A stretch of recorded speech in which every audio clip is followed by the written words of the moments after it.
Alright, so Manchester United and Michael Carrick are set to continue together next season and beyond. Nampak? Dah macam Buzz Lightyear tau, cerita Toy Story tu. To the infinity and beyond. Nampak? Chances increasing for weeks as reported, and everyone at Manchester United feels he should stay. Players, management, everyone on the same page. Next step, talks to final stage and new deal. Wow. So, based on kenyataan ni, aku rasa benda dah sampai final stage dah ni. Carrick at the wheel. Macam, ini yang kita nak discuss.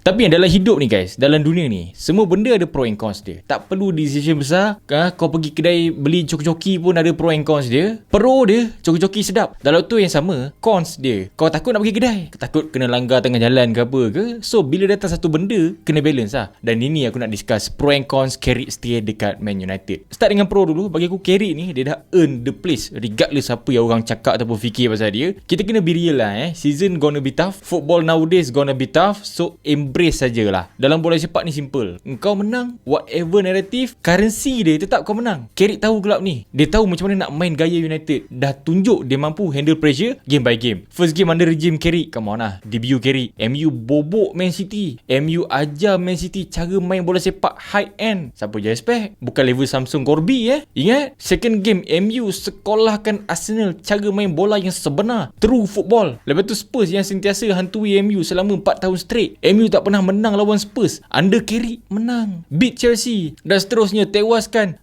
rival sejagat kita si Liverpool 3-2 secara santai. Walaupun 2 kali amat dengan laman, sedekah tak berhenti. Cuma satu game je tak score under Carrick so far. Lepas tu Carrick ni mudah sebab orang dekat kelab tu respect dia. Dah menang macam-macam dekat MU. Faham jersey tu berat dia macam apa. Penduduk Carrington tu suka dia. Player gemar dengan style dia. Dia tak menunjukkan ciri-ciri people pleaser. Ketenangan hadap media. Aku harap dia terus cara macam gitu. Dan apa beza Carrick dengan Ole sebelum confirmation? Ole depend pada counter attack laju dan individu. MU under Ole jumpa tim low block buntu. Itu aku tahu. Carrick datang dengan style positional play yang modern, ada automated dia. Kalau kau tengok ada corak tactical dia clear, kita boleh tengok. Ole datang daripada Molde, liga yang kurang compete. Carrick datang daripada Championship. Bab ni kalau kau tengok Championship, kau tahulah betapa brutal dan fizikalnya liga bawah tu. Sampai Arsenal pun kena dengan Soton. Kau fikir apa? Dan confirm orang tertanya-tanya, kalau Championship brutal, kenapa naik Premier League je kelab-kelab susah nak maintain dalam Premier League? First, duit. Perbezaan squad tu jauh beza. Second, Premier League ni chess, kualiti teknikal dia lain. Buat mistake, kau terus kena. Gap kualiti individu jauh beza. Dalam waktu yang sama, jangan pelik kenapa manager Championship banyak gila yang laku. Contoh Enzo Maresca, Company, Lampard sebelum ni, kelab besar hire. So laluan career dia English football. Carrick punya substitution is far better bagi aku. Walaupun bukan 100%, tapi is far better. Banyak player yang buat instant impact lepas masuk under dia. Ole sentiasa cari DNA Fergie, tapi Carrick guna POV modern football yang sesuai dengan MU. Dan ini cons dia. Tadi dah banyak baik kan? Banyak baik kan? Ini cons dia. Kau dengar baik-baik. Fans MU ini sebenarnya masih lagi trauma dengan penggantian manager. Dan lagi manager yang dapat job selepas interim. Dia akan main terus naratif Ole 2.0. Ole at the wheel lah. Senang cerita. Tak perlu tunggu confirm. Kalah 2 game straight pun confirm naratif ni bakal dimain. So tunggu. Stand by siap-siap. And then Nios lah. Nios ada player, ada sentimen dia dalam club ni. Kalau Carrick di hire to be a head coach dengan rigid recruitment, taktik Carrick clash dengan player yang bakal dibawa nanti, dia akan jadi apa? Leverage lah. Tak kena. Bab Ineos ni faham-faham sendiri. And then Carrick ni pun masih lagi kurang bab elite level experience. Carrick kan dia tak pernah lagi manage full global kan. Termasuk 2-3 game seminggu punya jadual. Game-game pekat, game-game padat ni dia belum manage lagi. Lagi-lagi dalam elite competition macam UCL. Not tested, not evidence, not confirm. Itu memang betul. Dia macam company lah. Company sebelum manage Bayern, mana pernah dia handle mana-mana game dekat Europe kan? Tak pernah. So sama. And then even though win rate Carrick ni gila-gila dalam Premier League so far, tapi konsistensi pada setiap half sangat-sangat berbeza. Maksud aku, first half dah macam riot tau. First half tu kalau kau tengok balik, dah macam main Final World Cup. Tapi second half dah macam main Sunday League tau.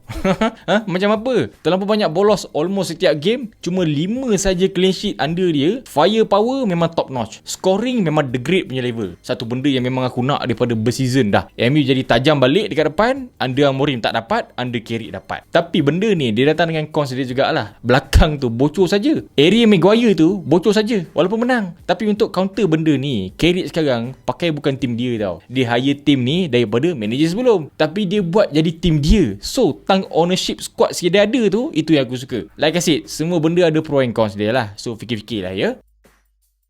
Dan bila MU continue dengan Carrick, bagi aku satu benda lah fasa honeymoon is over. Start first game next season je, dah habis dah benda tu. Dah habis dah, honeymoon tu dah tak ada dah. So sekarang fans akan kembali dengan naratif lah. Naratif apa? Naratif title, for damn sure. Realitinya chaos under Amorim, tenang under Carrick. Aku dah nampak plan A, tapi apa plan B Carrick? Masih lagi aku tanya-tanya. Under heavy schedule nanti next season. And second, dengar nama ni, Steve Holland. Ini adalah otak utama belakang Carrick. Ketenangan atas padang sekarang, drill atas padang sekarang, semua datang daripada Steve Holland. And then Amorim beku Mainu, Carrick restore Mainu. Tak ada lagi masalah positioning macam zaman Amorim. Tapi ingat balik, hujung season ni partner Mainu yang utama Casemiro dah tak ada. Ugarte kau boleh harap ke? Memang tak lah. So profile siapa yang akan dibawa untuk ganti Casemiro? Itu pun satu persoalan yang bakal buat naik ataupun drop next season. Dalam game Sunderland 0-0, Mainu dia pair dengan Mason Mount dekat tengah.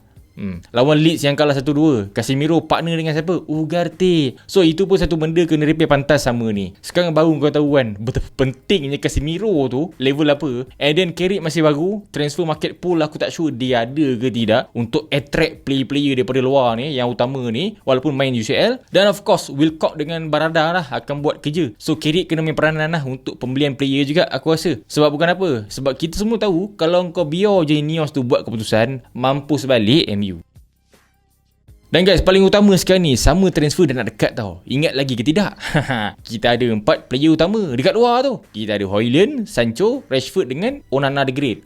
Højlund dengan cerita 40 lebih million bakal dijual. Dan apa next plan untuk Sancho Freedom? Sancho ni dah level wajib sama ni tau. Dia dah wajib out dah kalau dah tak nak sangat. Bukan loan, tapi wajib let go. Engkau nak transfer dia ke Burnley ke Leicester ke, ikut suka hati lah. Onana songkok dijangka di let go juga. Walaupun aku rindu nak tengok Onana tu buang tebiat, tapi let go lah. Dan paling berat Rashford lah. Rashford masih lagi belum tentu Barca nak simpan dia ataupun tidak. Walaupun baru menang La Liga, Barca punya finansial bongok lagi sebenarnya 30 million harga punya murah. Itu pun masih lagi Barca pening-pening kepala tau. Sampai telan Panadol nak ambil ke tidak. Aku pun tak faham. Rashford baru 28. Value dia sekarang 40 million. Total 14 gol, 11 assist season ni saja. Aku secara jujur, aku masih nak Rashford stay dekat MU. Sebab kita belum tahu tau under Carrick apa barang yang kita boleh dapat daripada Rashford tu. Sebab Rashford ni level dia lain. Tapi kalau Barca nak ambil terus lah. Simple lah. Jangan duk loan-loan tak sudah-sudah. Sayang player dengan natural gift macam gini di loan saja tak tentu hala. Dan ingat balik, Barca masih lagi ada financial cap tau. Walaupun Rashford potong gaji pun masih lagi susah nak fit gaji. Pelik kan? Dan menang Liga 2 musim straight pun masih lagi ada masalah finansial tu. Ini semua hasil kerja siapa? Bartomeu dulu lah. Miskin terus basah sampai ke sekarang. Macam-macam masalah belakang rumah tangga dia buatnya.